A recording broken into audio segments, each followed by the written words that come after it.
বর্তমান বিশ্বে মুসলিম শাসক নামধারী মুনাফিকদের একে একে চরিত্র ফুটে উঠছে।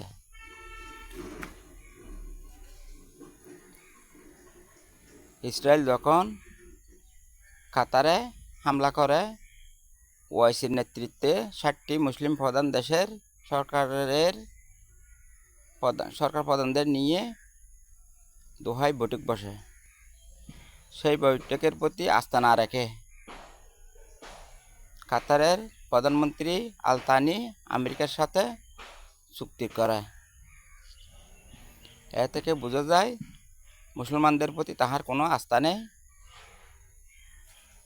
তিনি একজন মুনাফিক শাসক। ইয়েমেনের হুতিকে দুর্বল করার জন্য, ইরানকে দুর্বল করার জন্য পাকিস্তান, সৌদি আরব প্রতিরক্ষা চুক্তি করে। তুরস্ক আমেরিকার সাথে প্রতিরক্ষা চুক্তি করে। যে গাজাকে ধ্বংস করার জন্য বিগত 2 বছর যাবৎ আমেরিকা অস্ত্র আকণ্ঠ সমর্থন দিয়ে ইসরায়েলকে সমর্থন দিয়ে যাচ্ছে। গাজার মানবতাকে ভুলুণ্ঠিত করছে,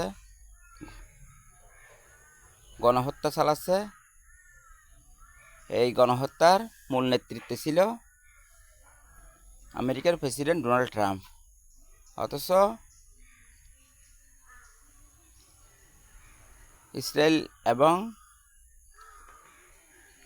ফিলিস্তিনের হামাসের সাথে যে শান্তি চুক্তির খসড়া প্রস্তাব করেছে, ওইখানে ডোনাল্ড ট্রাম্প গাজার অন্তর্বর্তীকালীন সরকারের প্রধান হিসেবে দায়িত্ব পালনের কথা উল্লেখ রয়েছে। কিন্তু মুসলমান নামধারী মুনাফিক 8 দেশের সরকার ওই প্রস্তাবকে সমর্থন করেছে।